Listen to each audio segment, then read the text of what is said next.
Hello students, a very good morning to all of you. This is Amita ma'am with you from Mother India Senior Secondary School, RS-पुरा. Students, जैसा कि हमने last lecture में misconception of physical education के बारे में पढ़ा था, जिसमें मैंने आपको बताया था कि एक इंडिविजुअल पर्सन क्या करता है, खुद से ही फिज़िकल एजुकेशन के रिगार्डिंग कुछ मिसकंसेप्शन को क्रिएट करता है। वहाँ पर ही मैंने आपको उसके पॉजिटिव पॉइंट्स बताए थे। उसको पॉजिटिव वे में अगर हम देखें तो बेसिकली फ़िज़िकल एजुकेशन हमारे अंदर क्या करता था, ऑलराउंड डेवलपमेंट करता था। इसी के साथ हम अपना कैरियर भी फिज़िकल एजुकेशन के अंदर बना सकते हैं। तो बेटा जो आज का हमारा लेक्चर है वो रहेगा modern concept of physical education.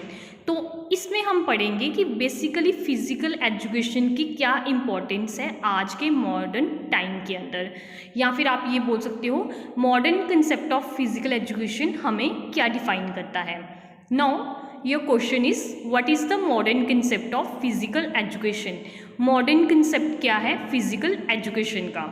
Now your answer is in the past, physical education was viewed as only the pursuit of activities like running, jumping, throwing, fighting and hunting extra. इन्होंने बोला है कि अगर हम past की बात करें, modern time के पहले वाले टाइम की बात करें, तो वहाँ पर जो फिज़िकल एजुकेशन थी वो सिर्फ एज अ व्यू होती थी। किसके रिगार्डिंग? आपकी एक्टिविटीज़ के regarding. Only the pursuit of activities like running, jumping, throwing, fighting and hunting extra. हम सिर्फ फिज़िकल एजुकेशन को as a survival of insurance के रिगार्डिंग क्या करते थे, कंसिडरेशन में लाते थे। फिज़िकल एक्टिविटीज़ हमारे लिए और कोई भी वर्क परफॉर्म नहीं करती थी। या फिर हम ये बोल सकते हैं कि जो आपकी फ़िज़िकल एक्टिविटीज़ होती थी वो हमारी किसी भी ग्रोथ या डेवलपमेंट में हेल्प नहीं करती थी, क्योंकि हम फिज़िकल एक्टिविटीज़ को सिर्फ किस वे में परफॉर्म करते थे, सिर्फ एज अ लाइफ के सर्वाइवल के लिए। No with the passage of time, जैसे जैसे हमारा टाइम क्या हुआ आगे जाता गया, या फिर हम ये बोल सकते हैं जैसे जैसे मॉडर्नाइजेशन आती गई, these activities become as a source of entertainment. यही एक्टिविटीज़ क्या बन गई हमारे लिए as a source of entertainment. अब ये एक्टिविटीज़ हमारे लिए सोर्स ऑफ एंटरटेनमेंट क्यों बनी बेटा? क्योंकि बेसिकली जब हम क्या करते थे, इन एक्टिविटीज़ को परफॉर्म करते थे for the source of entertainment के लिए, तो ये हमारे अंदर की क्या डिस्प्ले करती थी, स्किल्स को, स्ट्रेंथ को एंड अचीवमेंट को।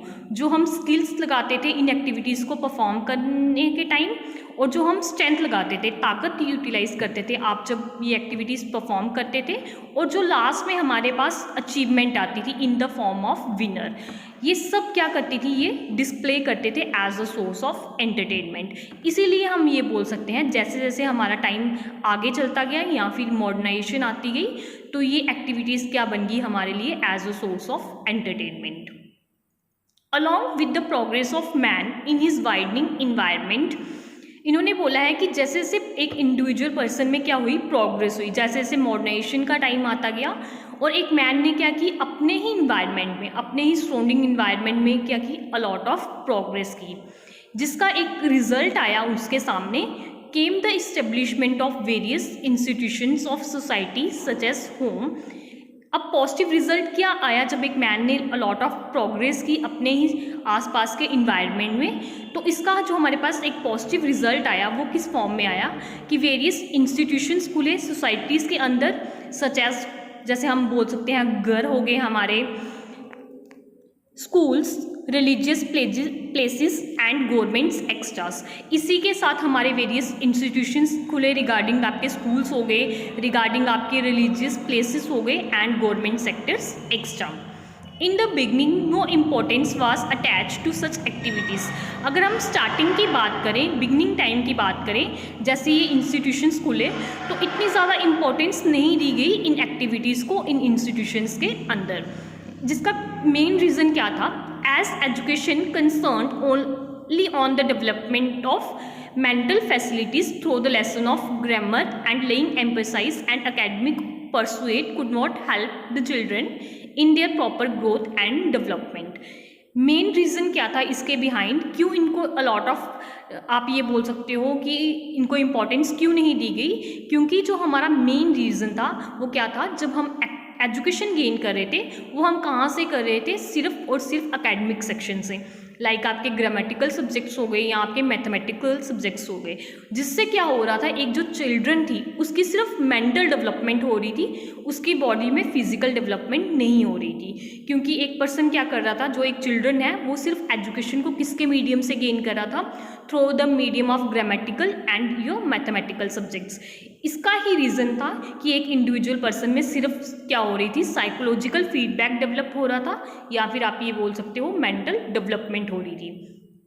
इसी के बाद में हमने क्या किया, ज़्यादा से ज़्यादा एम्फसाइज किया और जो फिजिकल एक्टिविटीज़ थी उनको कंसर्न में लाया। अब फिजिकल एक्टिविटीज़ को क्यों कंसर्न में लाया, क्योंकि जो हमारे ग्रामेटिकल सब्जेक्ट्स थे जिनसे हम क्या कर रहे थे, एकेडमिक पे ही फोकस कर रहे थे, उनसे एक इंडिविजुअल चिल्ड्रन की क्या नहीं हो रही थी, प्रॉपर ग्रोथ भी नहीं हो रही थी और प्रॉपर डेवलपमेंट भी नहीं हो रही थी। इसीलिए जो मेन रीज़न था मॉडर्नाइजेशन में फिजिकल एक्टिविटीज़ को इंक्लूड करने का, वो क्या था कि एक इंडिविजुअल पर्सन की या फिर एक चिल्ड्रन की क्या हो, प्रॉपर ग्रोथ और डेवलपमेंट हो, जिसको आप क्या बोलते हो, all round development of a children could make a valuable contribution in achieving these objectives।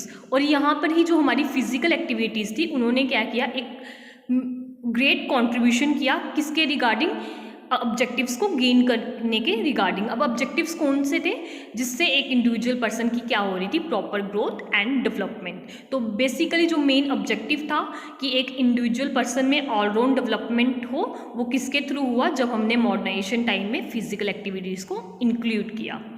Now, physical education activities by promoting physical, mental, moral and social development of individual। यहाँ पर इन्होंने बताया है कि जब हमने फिजिकल एजुकेशन में एक्टिविटीज़ को इंट्रोड्यूस किया तो उससे क्या होना स्टार्ट हुआ, एक इंडिविजुअल पर्सन में फिजिकल डेवलपमेंट होना स्टार्ट हुई, मेंटल डेवलपमेंट होना स्टार्ट हुई, मॉरल डेवलपमेंट होना स्टार्ट हुई and social development of individual. फिर एक इंडिविजुअल पर्सन सोसाइटी में ईजिली एडजस्ट होना भी स्टार्ट हुआ। बेटा ये सब क्या है, ऑब्जेक्टिव्स ऑफ फिजिकल एजुकेशन है, जो मैंने आपको ऑलरेडी 1 by 1 डिस्कस किए हुए हैं। तो अब अगर मैं नटशेल में बात करूं, जब हमने मॉडर्नाइजेशन टाइम में फिजिकल एक्टिविटीज़ को फिजिकल एजुकेशन के अंदर इंट्रोड्यूस किया तो हमारे सारे ही ऑब्जेक्टिव्स क्या हुए, डेवलप हुए, जिससे एक इंडिविजुअल पर्सन में क्या होना स्टार्ट होगी, can surely contributes towards the achievement of the aim of education. इससे एक हमारे सामने रिजल्ट आया कि जो एक इंडिविजुअल पर्सन था जिसमें ऑलराउंड डेवलपमेंट हो रही थी, वो किसकी तरफ जा रहा था, टुवर्ड्स द अचीवमेंट, वो अचीवमेंट की तरफ जा रहा था। और इससे क्या हुआ, उसने एम ऑफ एजुकेशन को अचीव करना स्टार्ट कर दिया, which is in no way different from the aim of physical education. जो हम ये बोल सकते हैं जो बिल्कुल ही डिफरेंट नहीं थी किसकी एम से, आपकी एम ऑफ फिजिकल एजुकेशन से। तो अगर हम नटशेल में कंक्लूजन करें मॉडर्नाइजेशन का या फिर मॉडर्न कंसेप्ट का, तो हम ये बोल सकते हैं जैसे ही हमारे मॉडर्न टाइम में फिजिकल एक्टिविटीज़ इंट्रोड्यूस हुई, उससे क्या होना स्टार्ट हो गई, हमारे इंडिविजुअल पर्सन में ऑलराउंड डेवलपमेंट होना स्टार्ट हो गई, जिसका हमारे पास एक पॉजिटिव रिजल्ट आया कि एक इंडिविजुअल पर्सन क्या करना स्टार्ट हो गया, अचीव करना स्टार्ट हुआ एम ऑफ एजुकेशन को as well as the aim of physical education. बेटा ये था हमारा modern concept of physical education जो हमने आज के लेक्चर में डिस्कस किया है। नेक्स्ट लेक्चर में हम इम्पॉर्टेंस ऑफ फिजिकल एजुकेशन को डिस्कस करेंगे। किसी भी स्टूडेंट को इस टॉपिक में कोई भी क्वेरी है तो वो आप मेरे से डिस्कस कर सकते हो। Thank you, have a nice day.